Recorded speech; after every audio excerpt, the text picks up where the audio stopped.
Hey!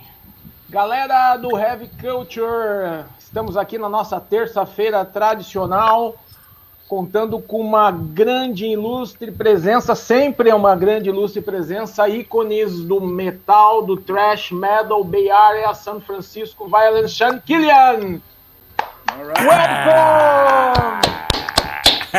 Welcome! Nem deu para perceber que a gente é fã do Vio-lence, né? A gente tá pulando que nem criança aqui. Ivan, seja bem-vindo, Ivan. Miguel, eu conheço o sorriso do Miguel, né? Fica um sorriso que nem aquele gato do Alice, do País das Maravilhas. É aquele sorriso, assim, gigante. Sean, welcome! How you doing? I'm doing great. Thanks for having me on. I appreciate it. Miguel, contigo.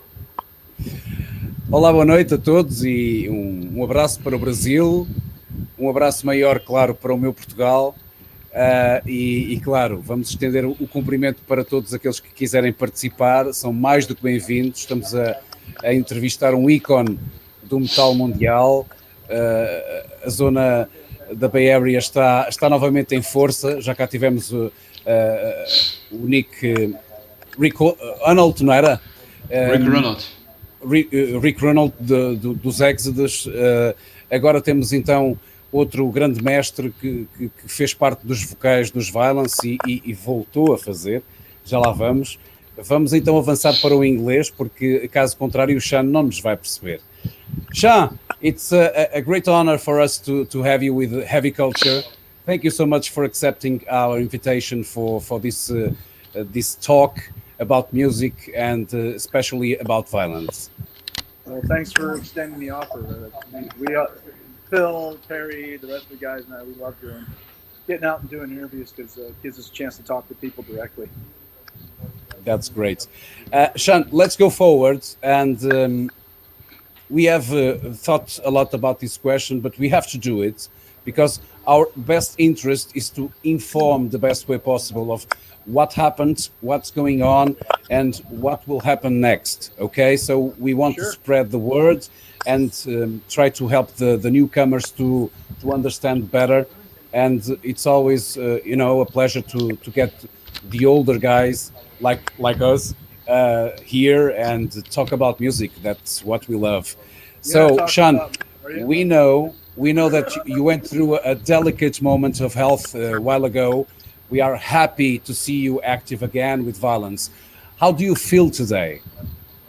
I feel good. When we first started playing shows, it was hard. It was work because I was recovering still a little bit, but I'd been through the worst of the recovery, and then as we started playing more and more shows, I was just getting stronger and stronger and stronger, and then this whole nonsense happened. But yeah, I'm feeling really good. That's very, very nice to know. Now we will ask you something about the Dead Kennedys cover. The official video was released a few weeks ago, and we are everyone is thinking, what's going on with Vio-lence? So they are back, and is this a sign of what we can expect soon? So we did the Dead Kennedys cover. We've been writing music. We have our 5-song EP with Metal Blade Records that we'll be putting out next year. But we wanted to do something with since we have Bobby Gustafson in the band and Christian Obi Wolbert, we wanted to get together and put something out. And Phil suggested the DK song because we were at California Uber Alice. We were actually going to play it at home in April. But since that got canceled, then we were like, well, let's just do this and put it out and, give people a taste of what we're doing, what we're up to today. So they can hear something, but we didn't want to put anything new out, we're not ready to do that yet, but we did want to put something out. So that's a song we all kind of grew up on, Yeah, all of us, I believe so. Everyone has already sang something from that song, at least the chorus. In the video, we noticed that the lineup is very well matched and apparently quite happy. Is that so? This new team? we are very happy. We get along great. We're a lot alike, and it wasn't that we wanted to replace, people, but like Dean, he just couldn't do it with his family and his job and everything. It's very demanding, and sometimes things happen spontaneously, like the 70 Tons of Metal cruise. We got asked to play that 2 weeks before ship left port. So when stuff like that popped up, Dean, he couldn't do it. So we got, Bobby in the band replacing Ray, and then Christian has always been a Vio-lence fan when he was a kid back in Antwerp, Belgium. And so it's a fun combination of guys. I mean, when we're in the room together, we're having a good time. And we were going to play live, and then our shows got canceled. We were so excited to get on stage together, but it'll happen. This means that you have more time to be prepared. Are you practicing at the current times with this? So right now, the way it works down? Is Phil and Perry and I are in the in the practice studio writing and perfecting the songs. We fly Bobby out. He lives in Palm Beach, Florida, so we fly him out once a month, and then Christian comes up and we kind of jam together. So he's coming out not Halloween weekend, but the weekend right before Bobby is, and then Christian will come up, and then we can play the new songs together as a band. And we've demoed 3 of the songs. We'll probably demo the 4th one when he comes out, because we recorded that Dead Kennedy song in our rehearsal studio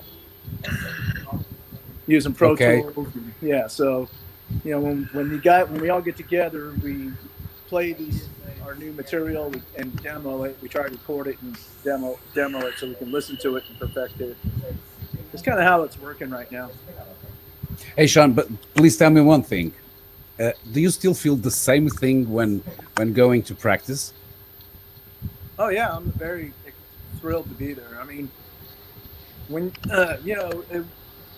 we first got back together, we were just practicing our set list every week. But now that we're creating, it's like you go to the studio, Phil brings some new riff, and then we work on it, and try to structure the song and put the music together, and then I take it home and work on lyrics. Then you're excited to go try the lyrics out, with the rest of the guys. But it's very exciting. It's an hour and a half. It's an hour and a half for me to get to practice one way. Whoa. Yeah. So that's how committed I am. That's cool. That's cool. That's a good sign. Diz, Jorge. Sean, I have a question that plagues me. Why Oppressing the Masses is out of Spotify? Because so we tried to get it. We tried to buy the rights back from Atlantic Records, and this has nothing to do with Megaforce Records, but Atlantic owns the rights to it, so the publishing rights. So we tried to buy it back, and they didn't want to sell it.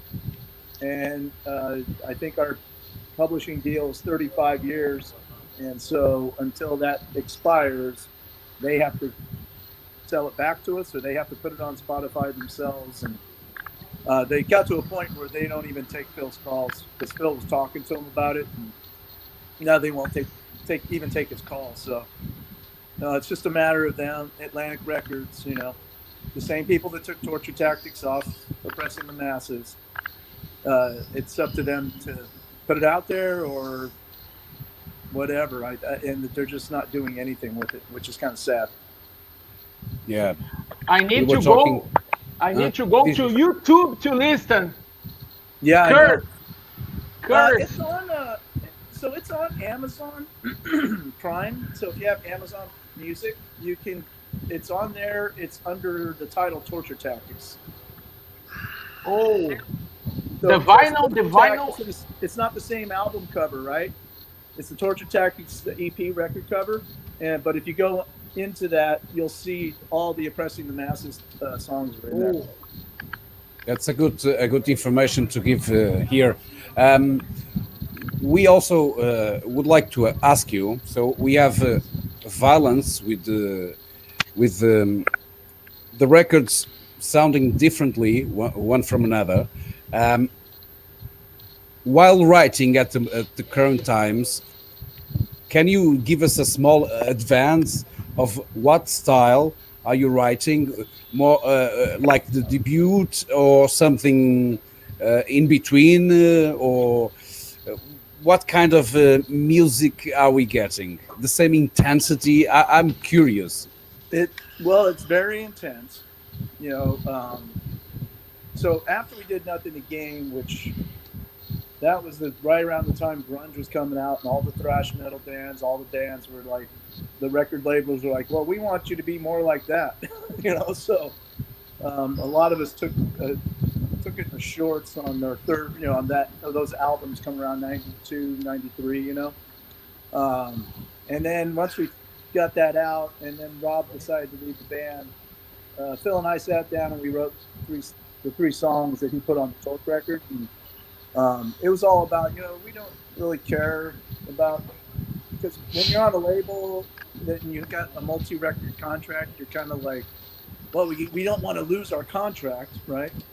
We want to keep making music, and so to do that, we have to satisfy these people, and we don't have that pressure now, you know. We don't have that with Metal Blade Records. Quite true. You know, Brian and the team over there, they're, you know, they know who they got. I mean, they've been in thrash since the beginning, so it's more of that same attitude of Eternal Nightmare, where we just we're not trying to please anyone. We're just writing our music, but it's very heavy, but well structured as well, I'll say. But it is nothing like Nothing to Gain. That's nice to know. Thank you for sharing this info.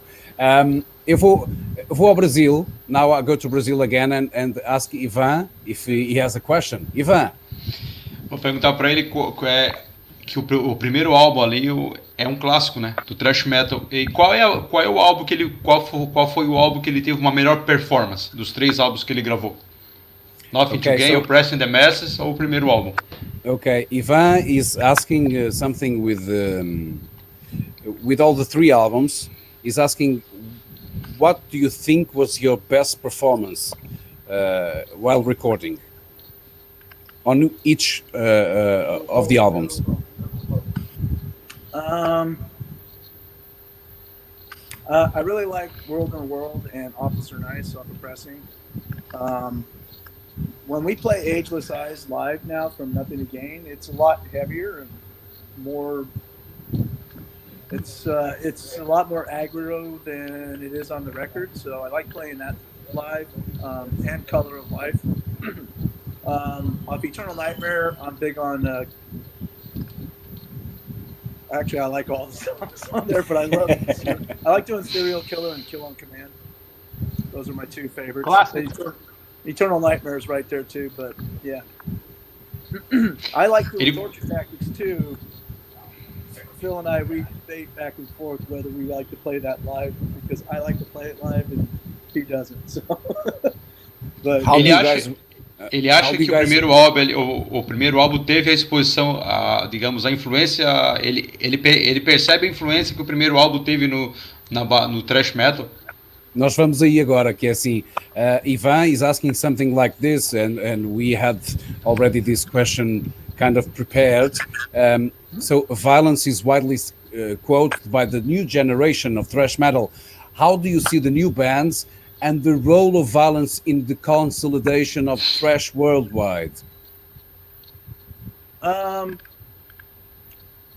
new bands, you know, Municipal Ways, you know, Power Trip, and, you know, rest in peace to now of course when we go to say rest in peace, Riley. They've got some good stuff. I mean, I really like Municipal Ways. They're really kind of like, they would fit right in the 80s thrash scene. And, you know, for us being part of this, coming back and being part of this genre of music, you know, the scene, you know, it's like we just were in that whole Ruthie's Inn, that Bay Area. We lived in it. We were saturated by it. So when we wrote music together, that's just how it sounded, you know. And so I think for Vio-lence coming out now with some new music, what we do is we bring that with us. Where younger bands listening to bands like Vio-lence and Exodus and, you know, Slayer and stuff, and you know, they're like, yeah, I want to be like that. Well, for us, it's kind of like we never wanted to be like anything, but we just want to fit into that scene, and it just kind of happened that way, you know. There was a lot of thrash bands out then, which a lot of them played on our local shows, but you know, to get out of that pond into the bigger lake, you know, you had to sound different. You couldn't be just like the rest of them. And so, Okay. you know, for me, it's like I didn't try to sound like anything. I just went there, and matter of fact, I'd never was in a band ever before Vio-lence. I just knew Phil and Dean and the guys. And when Jerry left, Phil and I worked together. I was like, he told me, yeah, well, Jerry left the band. I was like, well, I'll try that. So that's kind of how I got into it.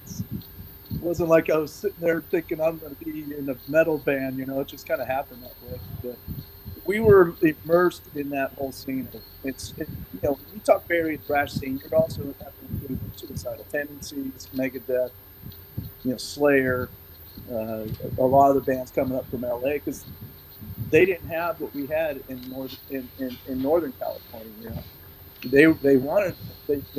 they had the same music, but they didn't have the same scenes. They'd come up here and, you know, be well received by, you know, the Ruthie's Inn crowd and the Stone and the Omni and stuff. But, you know, the new bands, there's a lot of good talent out there. You know, I enjoy a lot of it.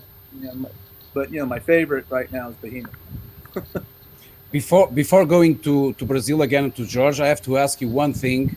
It's not an easy question, but having lived the Bay Area scene back then, we would like to ask you, not the active bands, but the bands that are over and you knew and play with, who would you like to come back again? Just to mention a few. Well, they're all pretty much, I mean, when you think about it, it's Vio-lence, Exodus, Death Angel, Testament. We're all out, right, doing stuff now. We're active now, you know. For us, that scene, when we first started, even before Eternal Nightmare, we had a great relationship with the owner of the Stone, the Nadies, who they owned the Stone and the Omni. So we would always do good business with them, and we started bringing kids into the shows, you know, with our demo. And so we always got the tours coming through town. So we played with GBH and Creator and, you know, Destruction and all these other bands that were on tour. And it was like, you know, those are the bands I would love to play with again. You know, Destruction or Creator or something like that would be a good combination for people to see live. Yeah. So, I mean, I love playing with Exodus, Death Angel, Testament, because we're all basically brothers from the Bay Area scene. But and we never played with Slayer, you know. But I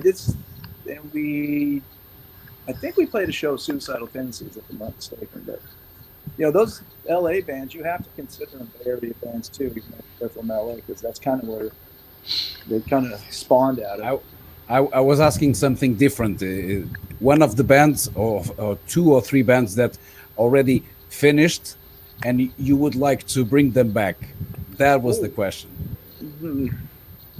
I would have to say Slayer. I love Tom Araya, man. He's awesome. You know, I mean, it's unfortunate that they're not the originals guys, but you know, I would say Slayer for sure. Okay. Let's go to Brazil again. Jorge. What are your influences, Sean, as a vocalist? So when I was before Eternal Nightmare, you know, when I joined the band, I was listening to GBH and Fear and you know, a lot of punk, a lot more punk, and then I would listen to Celtic Frost and the Slayers, Exodus, all that good stuff. But I was more influenced by, I think, the punk rock than anything. Very good. Okay. As letras representavam bastante isso também, as influências dele. As letras, né, Ivan? The As lyrics. letras. Okay. What? Lyrics, Lyrics they are saying that shown your influences from that scene, from the punk hardcore scene.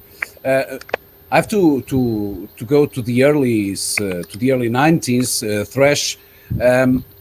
By that time, it got lost, or at least it lost some ground to other styles. Nothing to Gain, your third album, released in '93, does not seem to have been quite understood by fans. What's your vision of this work and this phase of the band? So that phase of the band, it was a rough time because we were on Mega Force Records, and like I said before, the grunge thing was coming out really big, and it was basically labels telling us, we want this or nothing. And so, when we wrote music together, that album really was a team effort. We all put a lot of effort into that album, but I try to. For me, it's about the lyrics. I'm very big on the lyrics. That if I'm going to put something out there or something's going to come out of my mouth, it should be reasonably intelligent and creative, and try to paint a picture in people's minds. And then for me, the vocals come second, kind of. So, which is kind of odd, but that's just the way I am, the way my mind works. So that record, I think if we had to do it again, I don't know that we would change the music. I think we would have changed the tempo and how we recorded it more than anything. That it would be a lot more aggro with the vocals, and the tempo would probably be a little bit quicker.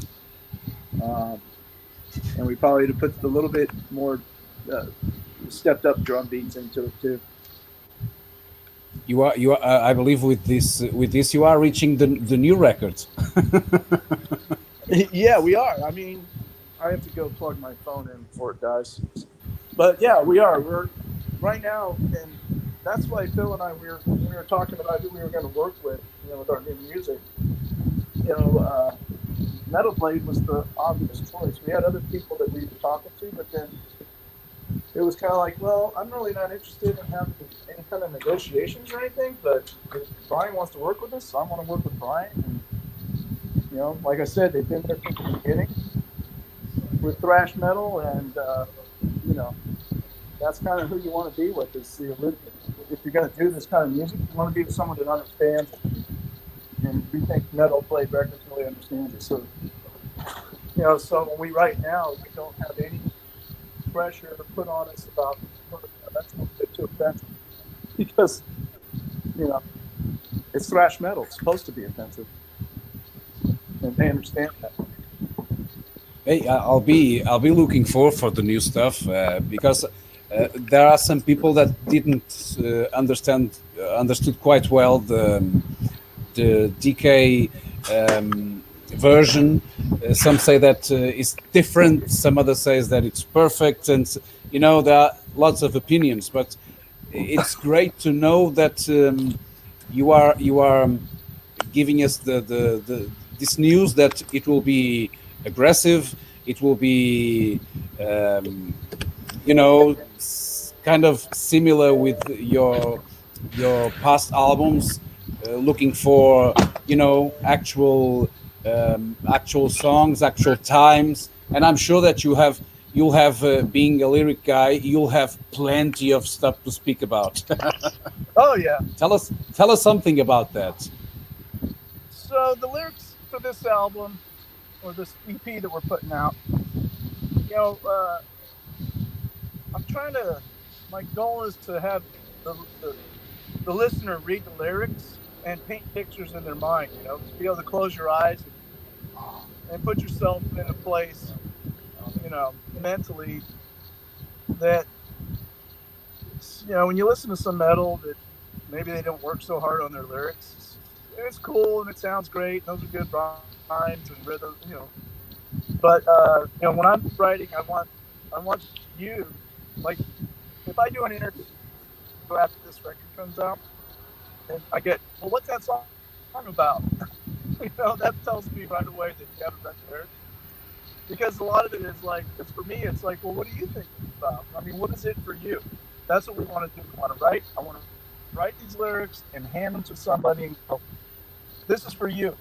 You read these lyrics.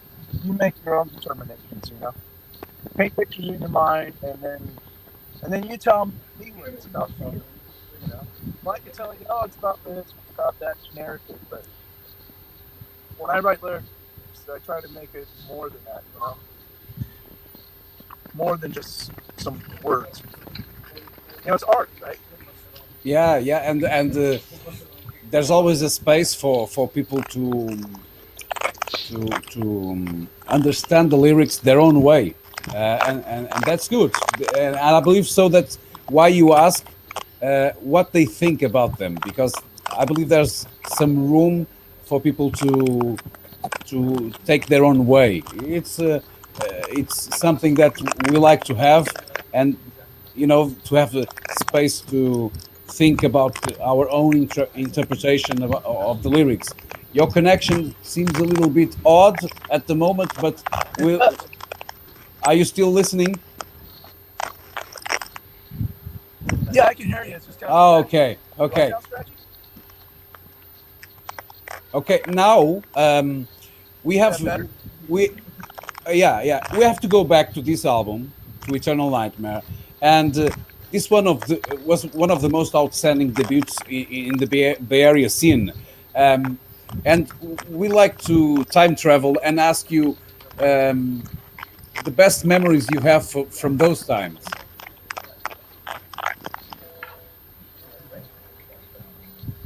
Oh, that's what it was. My car was messed up. Okay, can you say again? I didn't hear you. Sorry. The connection is not so good. We were talking about the Eternal Nightmare, the fun times you had, the best memories you have from that time. Being there and doing the scene your own way.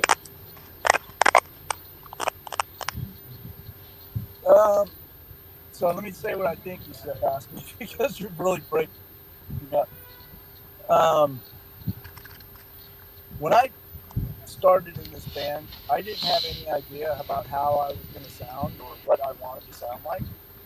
It was all about the lyrics. And when I joined the band and I went back to try out for them, I didn't even know what I was going to sound like, to tell you the truth. I just knew that these were lyrics, because they gave me lyrics and I didn't like them. So I scrapped them all. I wrote Eternal Nightmare, I think Command, and maybe Gutter Slut. And then went in and tried out for them. And it's just kind of how it came out. It's always been that way. Now that I've been at it for a little bit longer, there's a little more effort into emphasizing emotions and things like that. But then it was just like, just a punk kid getting a microphone in his hand, writing some crazy shit on paper, and then going and singing it. It wasn't like I was like, I want to sound like, this guy or that guy. And I think that's what it makes it original, is that there was really no effort put into how I wanted to sound. It just happened that way. Okay. The connection is not so good. Malta do Brasil, vocês estão a ouvir bem? A little. Baixo. Muito baixo, não é? The sound is quite low. We will do our best to understand what you are saying, and we go forward, since I believe you can still hear us. So I have a question that it regards the DVD Blood and Dirt, and everyone realized how intense thrash was in the Bay Area. Violence shows were quite intense, and concert halls were literally destroyed by then. It seems that Paul Balof's words from Exodus were followed to the letter. And the question is, being a guy from, listening to punk and hardcore, what has motivated you to go to the thrash? So you got invited, but what made you listen to thrash? Your influences. So why thrash? Well, I'm going to say this about our live shows. Our manager at the time, he would come to the show and say to us, I really like watching you guys live, but I hate your fans because they were always so out of control. And it's the music. It just has an intensity that these kids enjoy. That they can't get somewhere.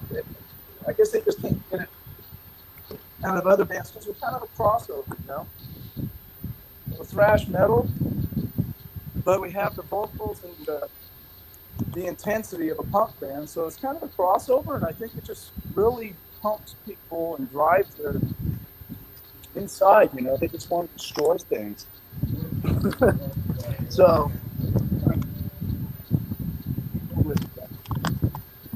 but it really it seems like we played a party once, like a backyard party, and these two kids start fist fighting in front of us. There's no stage. We're on a driveway, some ranch some kids lived at. So there's a pit, and then these two guys start fighting, like fist fighting. And in my head, I'm going, you know what? I'll bet if we stop playing, they'll stop fighting. And sure enough, the song ended. They stopped fighting. It's so intense. And people that, and when you see it live, we really, that's our favorite thing. We love to play live, And we love playing festivals, and we love playing big stages like that, but they're nothing like the club that has no barrier. And so if you see the videotape from when we played Oakland or LA, it's like crazy, I'm like trying to, when we play Oakland, if you watch any of the videotapes of the Oakland show, our meeting show, I'm really not into it as much as I usually am, because I was like fearing for someone running into me and not seeing it, or getting too close to the crowd, because people were literally flying over the top on the stage. There would be like no way you could defend yourself. The last thing I wanted was like a dislocated knee or something like that. But yeah, we love the live feeling. We try to bring that and music brings it. Just our fans for this stuff, Cool. Jorge. Sean, a curiosity. Have you ever broken any part of your body at a concert? So we were playing and Dean's knee got dislocated on stage. Some kid stage dove, hit the microphone, and he went right across his knee, dislocated his kneecap. Right in the middle of the set. Guess what song we were playing? We were playing Paraplegic from the demo. Oh! Yeah. And we had a wheelchair on stage as a prop. It was like, oh my God, that didn't just happen, did it? And so there's pictures of Dean and, oh man, is there a picture of him in, what's the book that Harold Oak and the guys put out here in the Bay Area? I forget the name of it. They just did the movie, the documentary book. Murder in the Front Row. Oh, if you look yeah, in the yeah, book, yeah. there's a picture of Dean sitting in the wheelchair with his knee dislocated, and the look on his face. You know, we ended it right there, and he was sitting at the top of the stairs in the wheelchair, waiting for the ambulance to get there to take him away.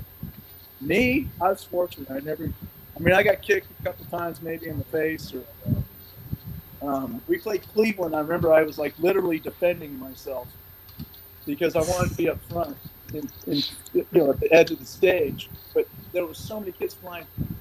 One kid flew over the crowd. I ducked out of the way, and he landed right on Perry's drum set, knocked the whole drum set apart in the middle of the song. But these guys are kids. Yeah, and we're all standing there looking at this kid. He's on the ground. He looks up at us, and we're like, "What's up, dude?" Perry put his drum set back together, and we kept playing. And imagine the shows now. So this all COVID shit is over, and you go back to stage, and you guys are allowed to go to the stage and do stage diving, and be with the band, and yeah. What do you think of this now? That's the only way it can be for us. I hope you come to Portugal and I go to the stage and do it. Yeah, because Phil, even we talked about it, because some places I guess are doing like distancing concerts and stuff, and Phil's like, "Look, we can't play a show like that. It just won't work. It's just it's got to be what we normally have, or it just won't be the same." So, we got a few shows booked in March. We'll see what happens.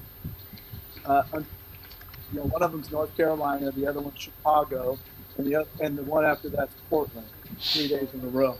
So Chicago and Portland, we'll see what happens in those two cities, because they're pretty much out of control right now. And I believe they will be packed.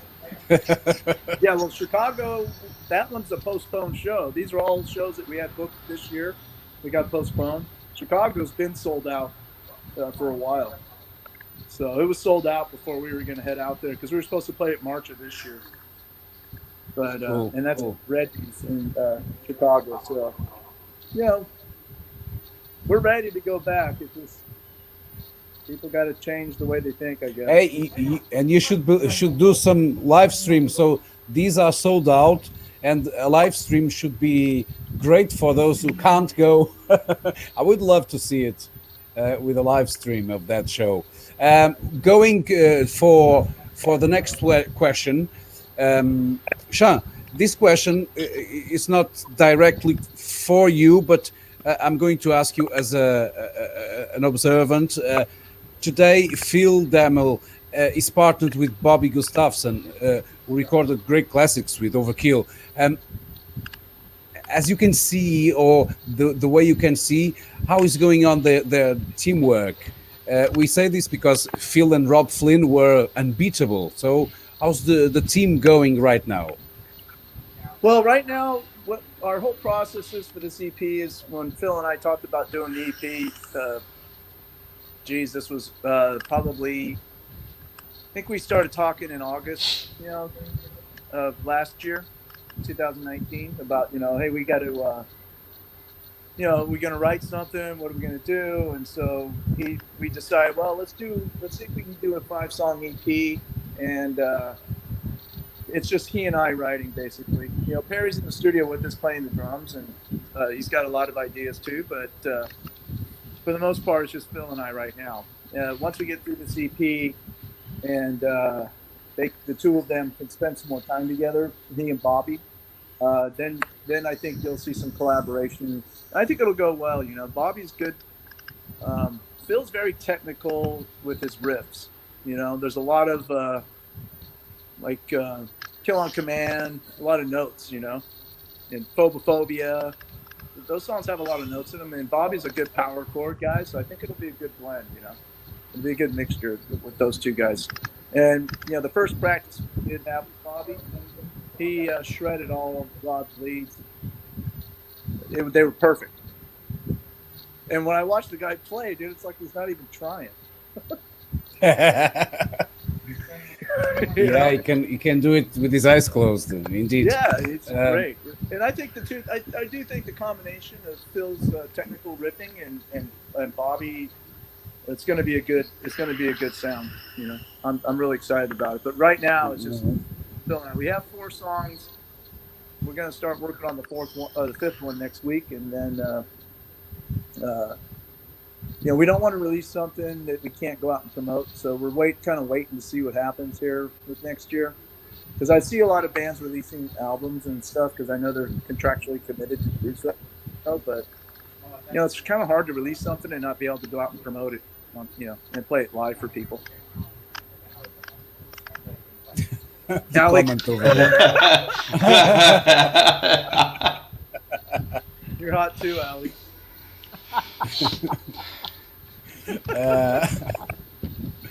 What do you think, Sean, of the actual sound of thrash metal? The difference on producing is so big right now. Going to studio again, what are your main goals with the sound? To stay original, to keep that 80s thrash metal sound, you know. For the like I said, Phil and I, it's like that's the whole goal, is to come out and sound like Vio-lence, you know, and to be as heavy as we can get. And so that's what our goal was when we did Eternal Nightmare and Oppressing the Masses. I remember Alex Perialis, he came out to a practice before we recorded Oppressing the Masses, and we were convincing him, oh yeah, we toned it down a little bit. And then he came out and watched his practice. He's all, I thought you guys said you toned it down. So it's like, you know, when we were a band, and the Bay Area was very competitive. You know, with us, I think with Forbidden Evil was the second wave. You know, you got Exodus and Testament. You know, I mean, I throw Metallica in there, but after, you know, Masters of Puppets, it's kind of like they were so huge they weren't really part of the Bay Area scene, they're part of the world scene, you know. But it was so competitive, and we were always kind of like, we have to go out and be the heaviest and hardest and the most insane, and we want people to leave, you know, feeling like and you accomplished that they can't see with other bands, you know. So that was always our goal, and so that's our goal still. So I'm very curious because, you know, you are more as I say, experienced on age. It's not easy to keep up, you know, the strength. But I'm very curious. About I'm curious about your performance live. You know, the stamina that you have to, you know, if you want to keep up that way, you have to be strong, man. Yeah. No, well, you know, the gyms are all closed, but I have a gym membership. You know, I go into the gym when they're open. You know, I eat healthy. I try to, you know, I don't eat a bunch of crap. I don't eat a bunch of fast food and stuff. I cook my own meals, and I try to stay healthy. And especially with that, with everything I've been through, it's like, you know, I watch my weight, you know, and the things I eat, and so, you know, I just need to get back in the gym. Yeah, you're not the only one. Because it's the endurance, you know, you got to keep your endurance built up, and it's hard to do that, you know, unless you're doing it all the time.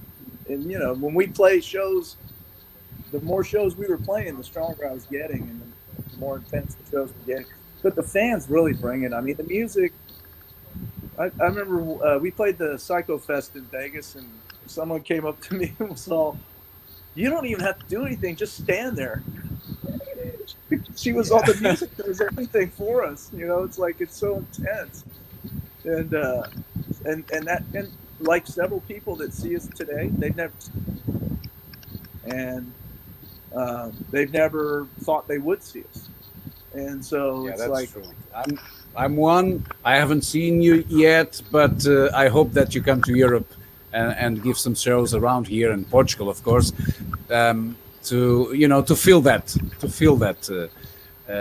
at least travel a little bit with my mind to the Bay Area scene the best possible. When you come to Portugal, you'll see that the Portuguese people still have that fire when they go to concerts. Because I was going to tell you, there are some concerts that you don't even need to move. The band is playing and you feel like you have been beaten all the time. You are still, but they are so intense that you feel like you go out and, oh my God. I believe that the Vio-lence show will be the same. Yeah, because I'm telling you, man, the intensity comes from the crowd because we feed off of them, you know. Yeah. And we played the Alcatraz Fest in August. You know, that barrier is like 15 feet from the stage, and so we opened with Eternal. Well, we played Eternal Nightmare, the album, straight through, and so we did the first couple verses of the song, and I was like, man, I got to get out. And so I got on the stage and I got over the barrier, and some of the rest of the lyrics in the last part of the song from the barrier, standing on it while the security was holding me up. Because, you know, it's kind of who we are. We got to be in contact with our crowd. You know? Especially me, that's just how I feel. I crowd surf all the time. And if you go and look at the Beer and Metal Festival show in LA, I totally do a killer crowd surf on that show. And people love it. But it's like, I just feel like I have to be talking. You know, I can't just stand there on stage. I got to be engaged. And I think people thrive, you know, they really thrive after that. It gets me going. Because they know we're into it. You know? So, going through the motion. Nothing's could thrive with violence. It's like, it's all spontaneous. All spontaneous and a big surprise, I believe. We would like to ask you something because we have someone watching that is asking about the artwork for the new album, and he says that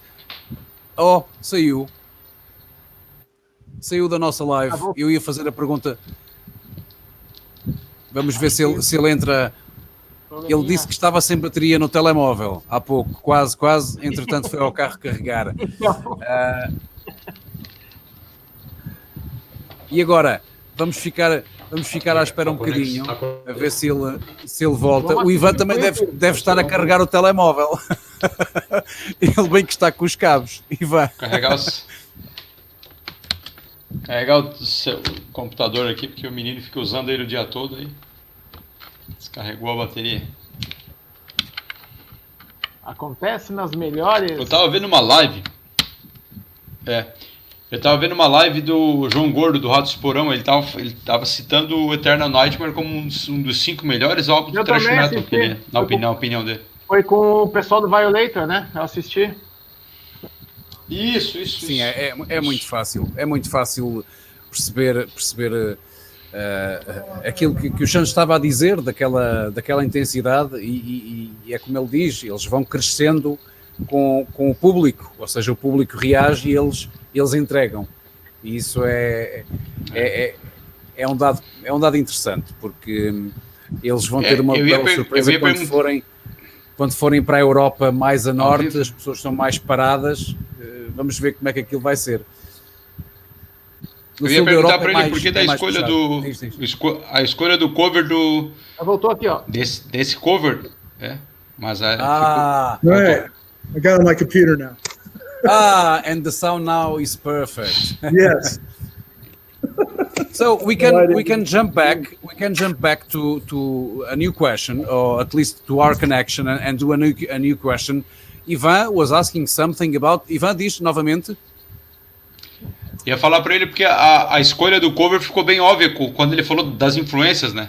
Que ele não tinha, então ficou bastante óbvio ele escolher esse cover para single. Ivan is saying that the choice of the Dead Kennedys cover was a choice after listening to your influences. That was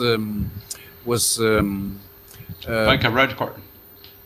A good way to understand why that choice. And now I remember we were asking the question of this viewer. He is talking about the new artwork, and in case they are looking for an artist to do the cover album, I see he wants to do the cover Well, of the next album. Send me a Yeah. message me on Facebook. Send me some of your material, some of your art. Let's see what you got. We haven't decided on any artwork or what the title of the EP is going to be or anything, but yeah. And you know, when we do cover songs, Vio-lence, we only do punk songs. We don't cover metal. We don't cover metal songs really. You know, when we played in Brooklyn, we played "Living in the City" by Fear. You know, we did this DK song. It's just kind of how we are. And it's a whole band choice, or mostly because you are from that side? It fits us good. It just fits us as a band. Well, you know, I'm not like a melodic singer. I'll never be that. You know, I'm more hardcore, and so you find that more in the punk songs. And I don't know. And it's not just me. It's the rest of the guys too. It's a mutual agreement that we have that, you know, when we do covers, we do punk. You know? And I believe it's the attitude and attitude, the concept. The concept is more similar to what you are looking for. That is fun. Yeah, it's fun and it's FU and it's all that good stuff. It's like we don't care what you say. Fuck you. Jorge. Sean, Can I say that or what? the visit to Brazil was interrupted by coronavirus. What is the band's expectation for this performance? We'll be back there for the September Negro Festival next year. So we're committed to that. And, you know, the promoters, they were very generous and they wanted us to get there. And so we're definitely committed to them. That's we'll good. be there. And we also have the Santiago Chile show.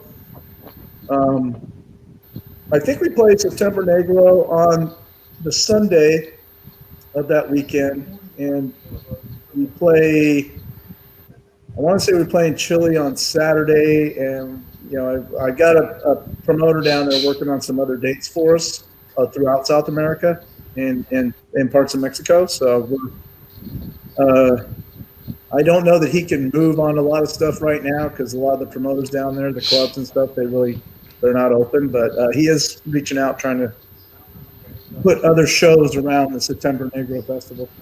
I have to ask you something that is the, you know, transatlantic trip coming to Europe. The first country is Portugal, and we have a festival that is called Vagos Metal Fest, and it's the perfect place for you guys to play. And when is that? It's in August. It's in August. So we'll be in Europe in August for Bloodstock. Working on a couple other festivals right now. So I'll mention that to we have a booking agent out there in Europe that we work with. So I'll mention it to him. I will ask Jorge to write it down for you. Vagos Metal Fest is a great place, beautiful place with you know, all the good stuff and great bands. Great bands I've played already here. It's that's what we want. We want to get out there and do some festivals. Diz, Jorge. Posso ficar na tua casa aí pro festival? Claro que sim. Ficas ali fora, mas ficas lá fora porque tu és perigoso. Ainda me levas aqui o papel de parede. You just said Mashpika? Sorry? Did you just say Mashpika? Mais fica? Yeah, my Nana would say that to me all the time. More for me. No, I haven't said that, but it sounds cool. It sounds cool. Yeah, my Nana, she would say that. Oh, I don't, you know, as a kid, she would make something and I'd say, oh, I don't like that. And she would say, Mashpika. Oh, that's Portuguese. Yeah. Because that's Portuguese. It's typical to say, if you don't want it, it's better, so we get more. Mais fica. Mais fica. Oh, by the way, for those who don't know, I was speaking with Sean, still off, but he was saying that a part of his family is Portuguese. And I was like, Yeah. Can you explain by your own words the connection to the Portuguese So family?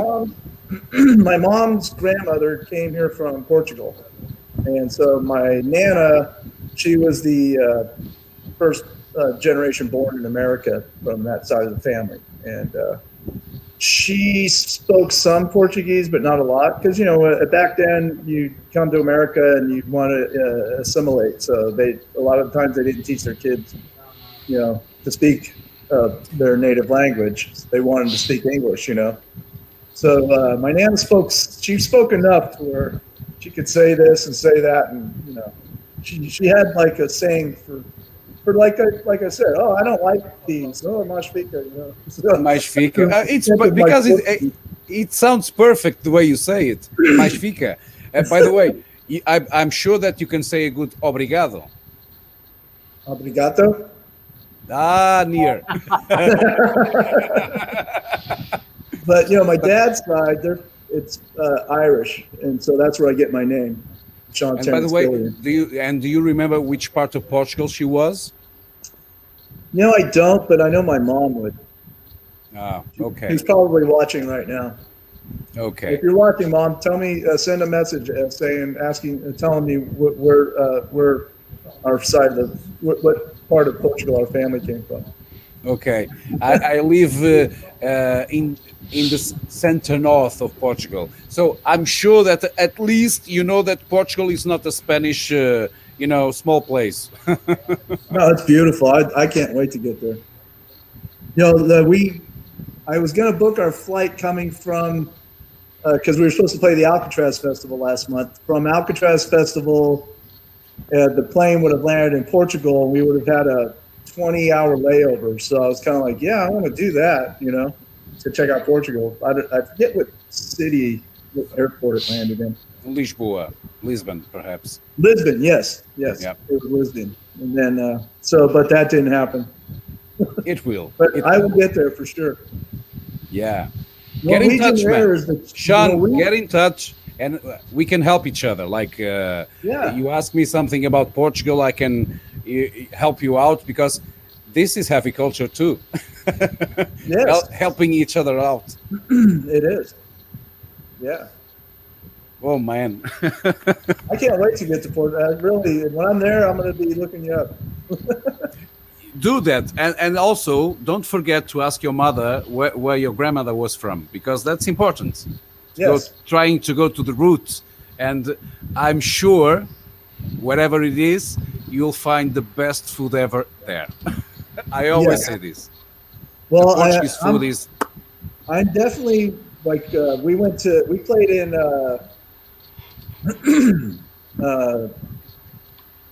San Juan, Puerto Rico.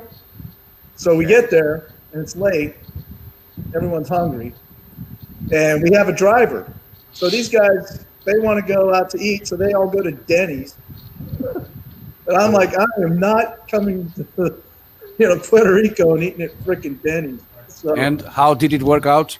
It was great, because he's the driver. He's like, hey, I know a restaurant downtown and it's open 24 hours. We'll go down there and get some, what's it, fumongo or with the plantains and all that stuff. And so we went down there and I ate in a real, Yeah, I believe that's the best part of traveling, is to know different places and try new stuff. The different cultures and stuff like that.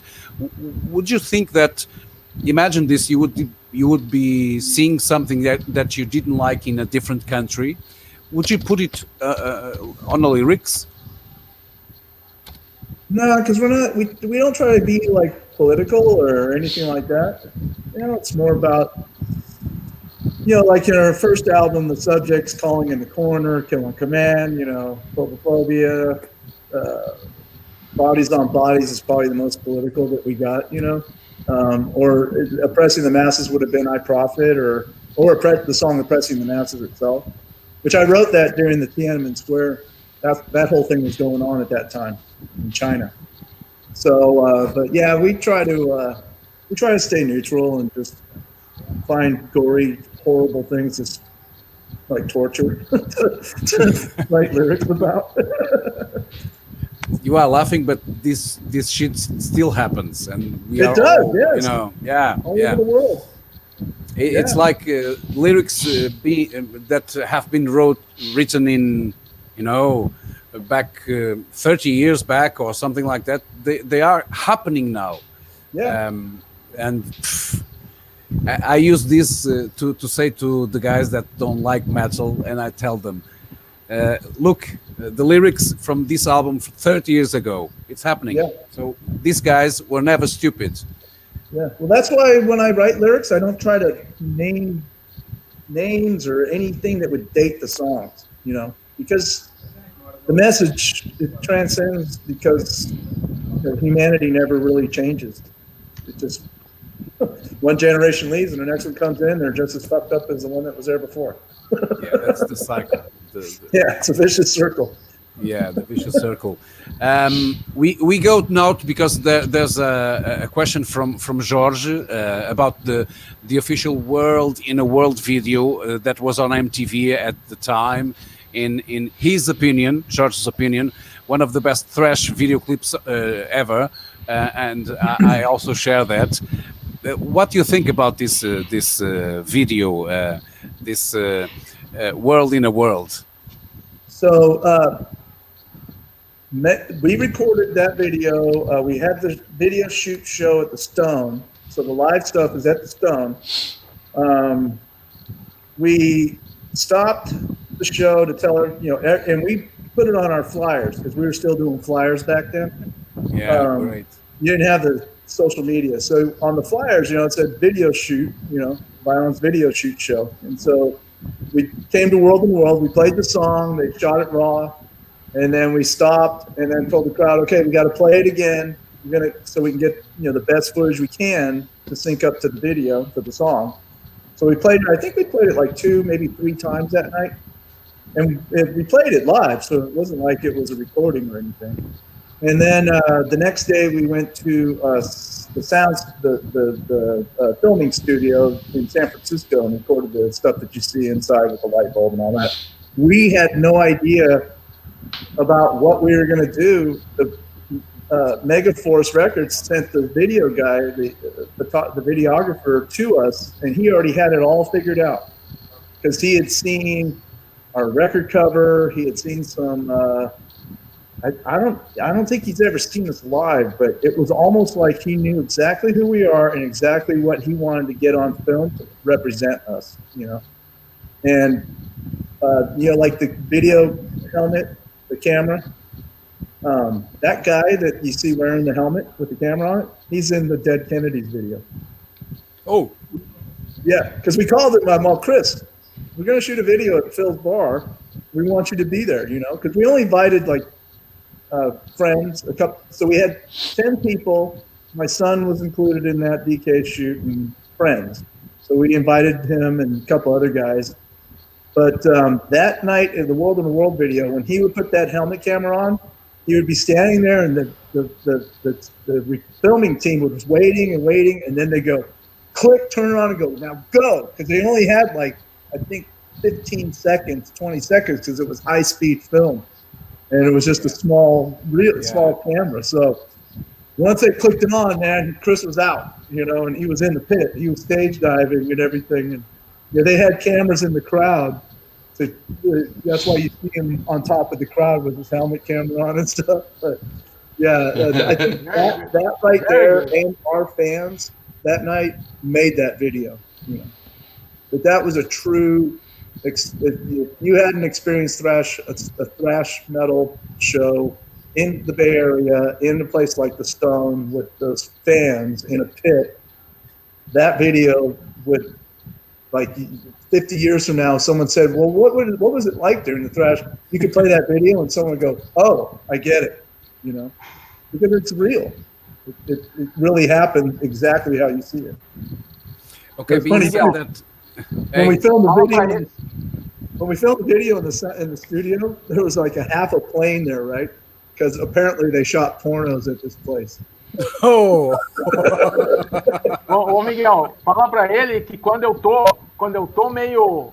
Quando a vida me dá umas porradas e eu fico meio down, eu assisto aquele vídeo e me dá um gás. Aquele vídeo me deixa pra cima, viu? Ele me revigora. Uma vez por semana eu assisto esse vídeo aí. George says that when he feels, down or angry, he watches the video and he stays like, oh, he's back again and good again. Good. At least once a week.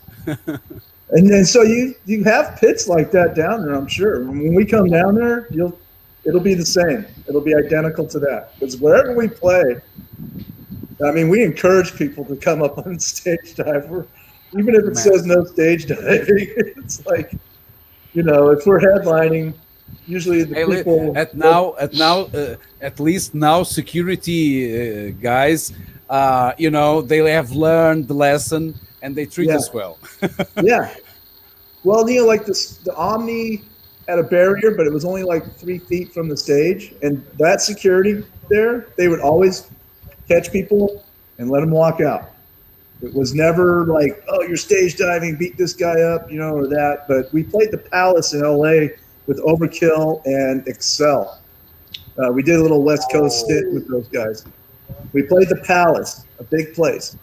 I was standing outside, and they had like these steroid freaking junkies as their security guys, and they were all out of their mind. You're talking like these guys are like 200, 250. They're all muscle. They're bringing this kid out who was crowd surfing, and they're literally beating up this kid, and he's like maybe 16 or 17. He probably weighs like $140.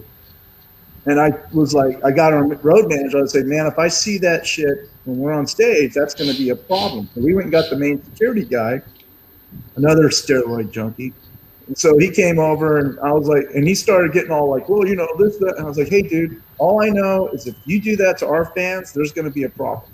And so he got all kind of chippy. So they started treating the fans poorly.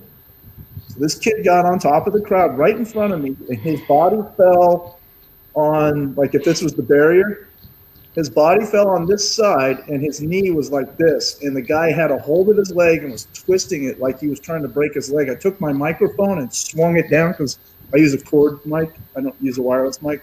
Swung it down and hit him in the back of the head with it. And he turned around, he let the kid go, he turned around, and then we finished our song, and then we started having this conversation about what are you guys doing? And these kids are they're here, oh, we're trying to protect you. And it's like, you don't need to protect us from these kids. They love, what do they do? They just want to have a good time. And the club decides that they had enough. They shut our power off, and they start to close the curtain. And this is a big venue, and it's on video. You can find it on YouTube. And it's a 2-piece curtain. The ceiling's probably 40, 50 feet high. They're coming together, and the curtain gets the crowd gets a hold of one of the curtains and freaking ripped it down. Yeah, and it's on video. You can find it if you search enough. But it was at the Palace in LA. And we're in our dressing room. Our road manager comes up. He's all, you guys got to get the hell out of here, because the security's coming up the stairs looking for you.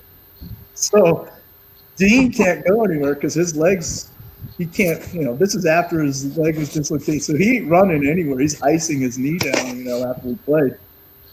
Rob, Phil, Perry, and I bolt out onto the fire escape. We have a couple strippers were hanging out. Of course, the one drives a Trans Am, of course. She goes out, she's like, the road manager tells us we got to get out. So we're like, well, get your car. So she went out in the parking lot, got her car. We climbed down the fire escape. We don't want to go down the stairs where they're coming up, they'll kill us. We climb out the fire escape. She pulls up in the Trans Am, flings the door open. Phil gets in, I get in. Perry gets in, Rob's coming. The security guys are running towards the car in the parking lot. And we're like, come on, Rob, run. He dives in the car. He closes the door, and she like full throttles it. They all jump out of the way. Dude, it was like Yeah, we are in Hollywood because this is like a movie, Indeed. and we got Man. away, and we got paid. Our road manager, his number one rule, he had 3 rules: get the money, get the money, get the money. So as soon as we showed up, he got paid, and they wanted the money back, and he was not giving it up. Oh, Yeah, man. you can find that video on YouTube. Vamos procurar. We will look for it for sure. Yeah, I want to see that and culture nowadays, coming yeah, down. people get it, right? The security, they get it now. The clubs get it, and so, they understand. They have a policy of no stage diving, okay. But, people are there to have a good time. They're spending money. They're there to get that out of their system, Yeah, we pay for our tickets, so this Yeah. means that we are allowed to have fun. Yeah. And it's not like people are jumping on stage and then picking up the amps and throwing them out in the crowd, They're just jumping on stage and jumping back off. Even if they hang out too long, if you jump on the stage of a Vio-lence show and you stand there going, oh yeah, look at me, you're going to get the pointy end of Phil's guitar in your back.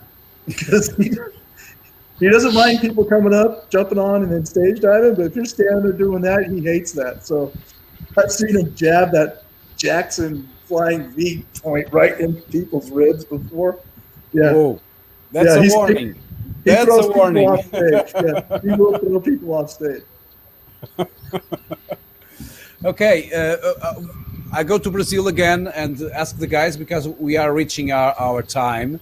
And mais algumas perguntas aí desse lado? Acho que encerramos, Miguel. Passamos já um pouco do tempo, né? Vamos encerrar. Vamos liberar o Sean. A conversa está boa, mas precisamos encerrar. Okay. So, Sean, we would like to ask you for a last message to Brazil and also Portugal about what can we expect, in the future with Vio-lence, and the best message you can give to all the fans that we have around here. I'll say this. Right now, we are focused on our EP because we want to give everybody some new Vio-lence material. It's like the number one most important thing to us right now. We want to give them what they expect, which is heavy, hardcore music, hard thrash that is like original as we are. We want to come out and play shows for everybody, but most of all, once we get through all this craziness that we're going through now, and we can get back to normal, I don't believe in such a thing called new normal. Normal is normal, and when we come back to play, we're going to come back hardcore, and we're going to come back normal. And, it's just, we expect you to be there. We expect you to be there ready to go, ready to either stay in the back and stay safe or get in that pit. I'll tell you what, I have heard from so many people that I didn't plan on going in the pit. I'm like 40 this, or I'm 50 something, or whatever. But man, I just couldn't help myself.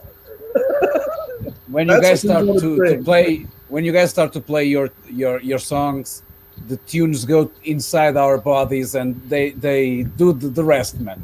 Yeah. I remember watching being on a live show with Possessed recently. Man, I was like, I just want to check everything, to see all and be here quiet.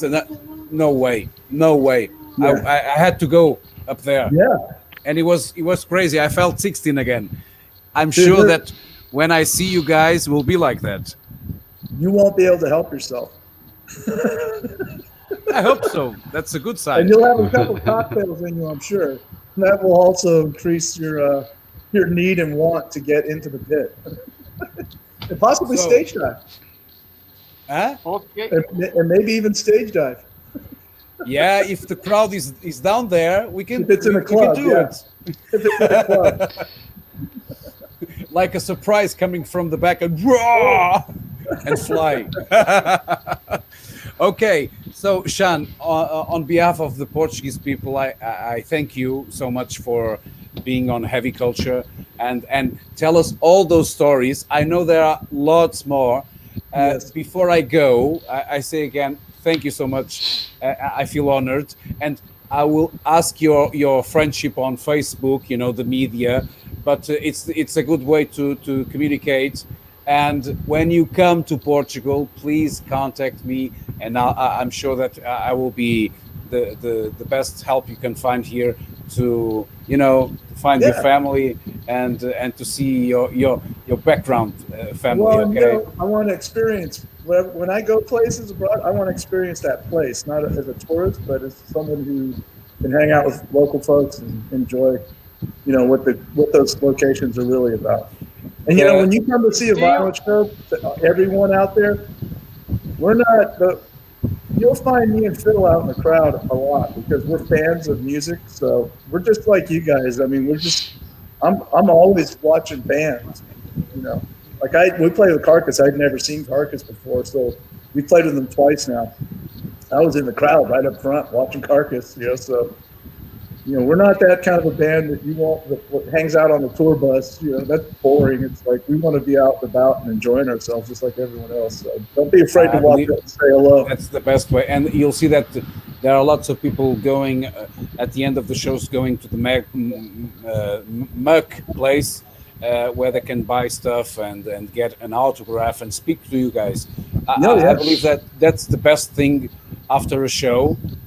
For a fan is I would like to speak with the guy, get an autograph or something like that, and to buy something from him. That will be the best way to say thank you to the fans that pay to go see a band. So don't forget one word I would like to teach you. When you come to Portugal, I'll take you to a tasca. Okay, tasca. Tasca is a place where you can drink and eat like a king, okay? Awesome. Like a king. It's true.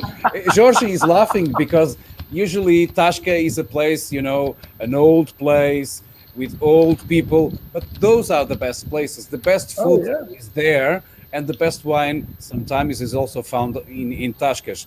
The best mood, at least, is there. So that's why they're there. When you come here, you go to a tasca. I'll take you to a tasca. Beautiful. And so where am I going when I get to Brazil? See you in Brazil, Sean. Soon. Yeah, I'll see you there in September. So thank you so much. I don't want to eat McDonald's when I get to Brazil. I don't want to be eating McDonald's when I get to Brazil. So you'll take me somewhere nice, right? We'll go enjoy the Brazilian culture. Waiting for you. Encerramos, Miguel. Sim.